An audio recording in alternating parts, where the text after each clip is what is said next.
Dear sisters and brothers, welcome to the sixth broadcast of the Time Chronicles. Today is a magical day. This is the January 22nd, 2022. I call it a magical day because the name of the day is the yellow magnetic seed, according to the law of time system. And as you might recall from our previous sessions, the name of the time period between the dates of July the 26th, 2021 and July 25th, 2022 is called the yellow electrical seed. So there's some marvel about the yellow seed.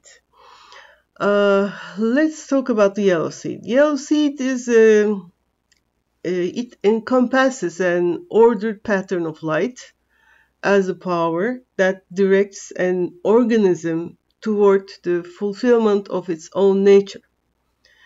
Yellow seed is a symbol of this natural ordered power, and all potential codes of the being exists within the seed, and this is converted into a form, that means into a being, through the ordered patterning of the light. A seed stretches out a sprout, you have all seen it perhaps, and this is under the soil that breaks the soil towards the surface to catch the light. And then it takes the form based on the program within the seed. We all evolved out of a cosmic seed that opened itself into the universes and is continuing to grow into all forms based on the codes within the seed. The sun is in the sign of Aquarius today, and my favorite time of the year. It's a good time to serve the humanity. It's the time to do something good. It's the time to think about the self, me, or I, as a part of we, us, as a group. An individual as a part, as a belonging being to a group, to a bigger, a whole. As a magnetic seed grows into a form, its magnetic field gets strong and grows further. Everything we see and touch has a magnetic field. It has an aura, as we call it. As the electromagnetic field evolves and gets stronger, it recreates the material. So it is an evolving seed. The potential of the seed is not limited to its initial potential any longer, but the potential expands as well. Such an exponentially growing electromagnetism and recreating a highly evolved matter increases the power of synchronization, which is the power that enables the utilization of the quality on that time band we call it. This is the series is named as Time Chronicles, and we are living on a time band. It can be simply explained as being at the right place at the right time, or doing the right thing on the right point on this time band, timeline, or let's say. Reading the signs that the time speaks out, and thereby attaining a better quality of life throughout this timeline we're living in. So this is the power of synchronization, and it is raised, which is derived from the power of the time itself, this day, this particular point in time, the yellow magnetic seed today. I have the opportunity to observe, given my experience on the coaching sessions I undertake, that depression or loss of purpose is very common during this period. And the time zone we are in could be called perhaps as a time of depression. Drugs may seem to provide relief, but they do not cure the real cause. The real solution is to cure the real cause. The real cause is the magnetic field, not the matter. This means it is the aura of the person that is responsible for an illness, not the body. We are always inclined to cure the body. We feed drugs into the body, but that's not the cure. To cure and to enhance the quality of the electromagnetic field, it's a really necessity to dive into the spiritual knowledge. You can start at any level that you fit into. You can learn at any desired pace, fast or slow, doesn't matter. But you need to learn. Otherwise, you are going to be out of the game, out of the simulation, and it's going to be too late. You need to learn the spiritual knowledge and you need to apply it. Otherwise, what you learn is useless. Otherwise, the knowledge does not turn into consciousness. A consciousness coordinate is created only through applied knowledge. And the sun entering into Aquarius these days provides the motivation for us to apply this knowledge. And one key note is to learn to serve the humanity. You can spread the spiritual knowledge and make people apply it. You can engage in any kind of spiritual work, giving out what you can give. The rule is simple. If you give, you will be given. And by giving, you are in a way giving it, whatever you give, to yourself. You can only truly give when you have, when you are full. Let's take the example of spiritual knowledge again. If you only have internalized the spiritual knowledge, if you have applied it and you have obtained the results that you have observed and recorded into your cellular archives, only then you can forward this knowledge to others. If you have equipped yourself fully with such knowledge, you can reflect the codes of this knowledge through your magnetic field. Your magnetic field becomes a basis for a strong and effective broadcast. This is the best ever service one can make to the humanity. Please keep in mind that ego, fear, negative thoughts destroy such broadcasts. People who produce such negative broadcasts get attacked by their own negative broadcasts. Bad things happen to bad people is a really valid saying. But some very, very negative people, even I could name them as evil, perhaps, may not seem to experience negative events themselves. You know, they do evil things, but nothing happens to them sometimes. But when a certain time passes and you keep observing these people, it's a certain fact their close circle members, such as family or beloved ones, will experience bad things instead of them.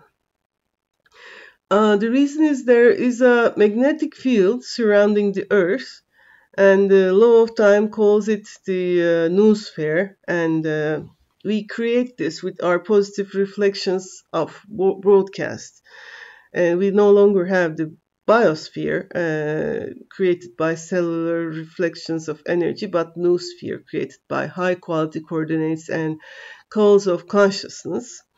And it's also mentioned in the Book of Knowledge, as you might know, and the evil thoughts, the negative broadcasts of such evil persons hit this magnetic field, the noosphere, the magnetic field of the Earth, and from there it is reflected back to the person who manufactured this negative broadcast.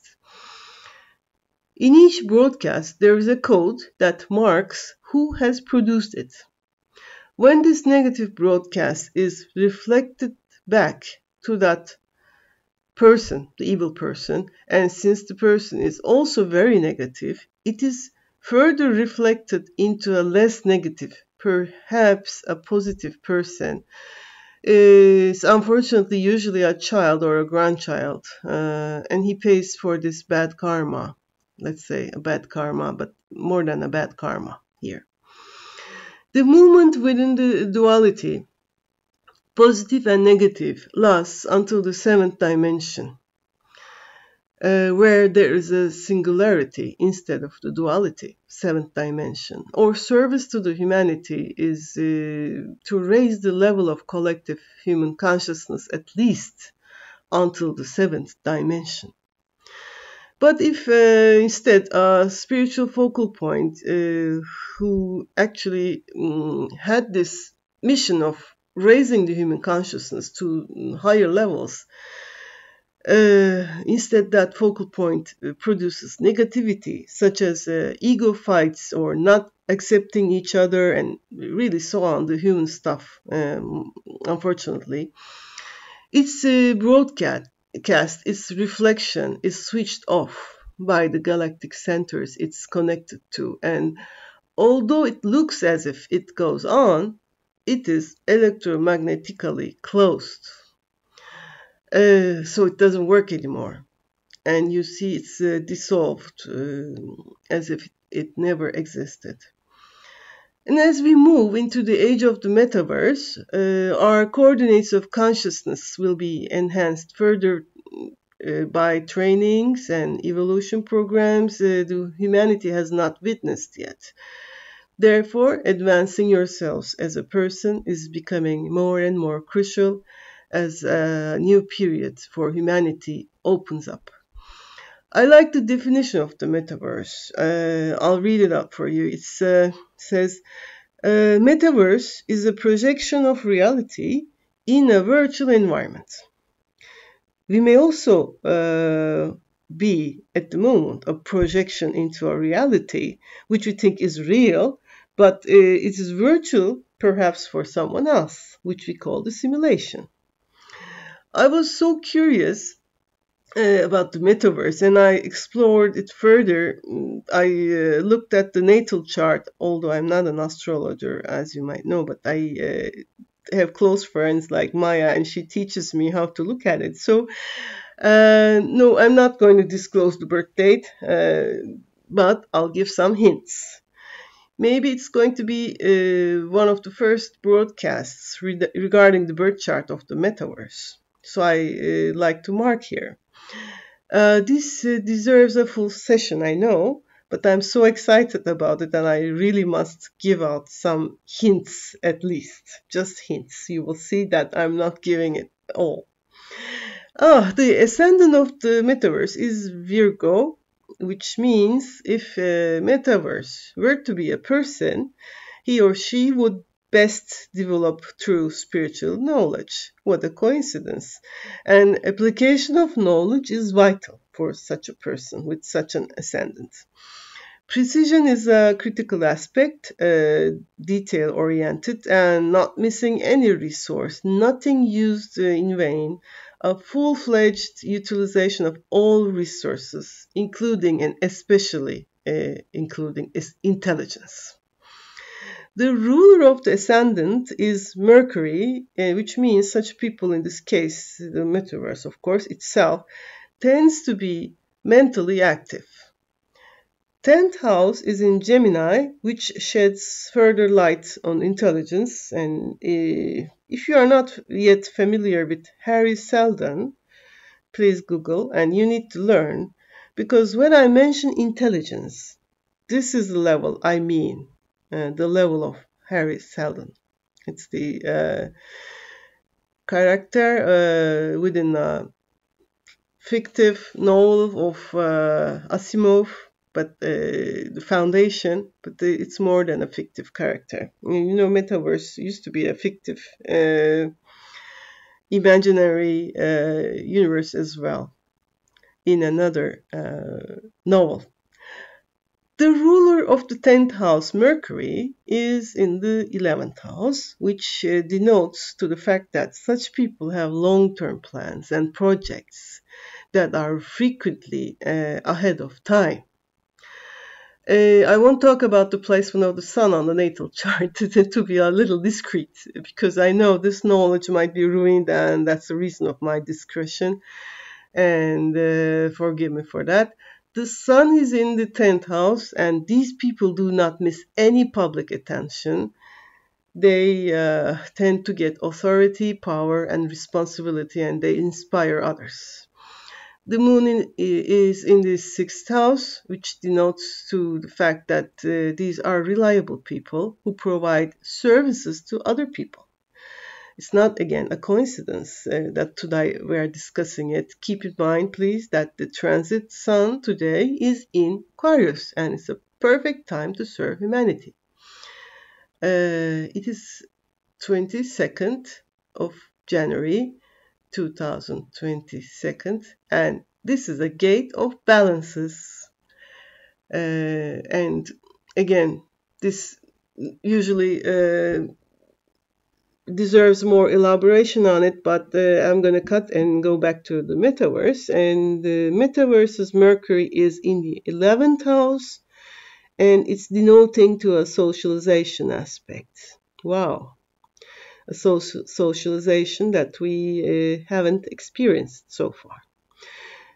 Jupiter is in the 12th house. It brings people benefits from invisible sources. Independence is enhancing the quality, and Jupiter in the 12th house provides unobservable protection. Jupiter is protection. Uranus is in the 4th house, further magnifying the liberation from bonds towards decentralization, and Lilith in Aquarius means freedom at all costs. And there's a lot more details, as you might guess, but I need to make a pause here and leave the discussion to a further session, perhaps with a real astrologer, and not me, myself alone. And we keep saying that something wonderful is about to happen. Thanks for listening, and please share with your friends who might be interested in this broadcast. And have a great 22nd of January 2022.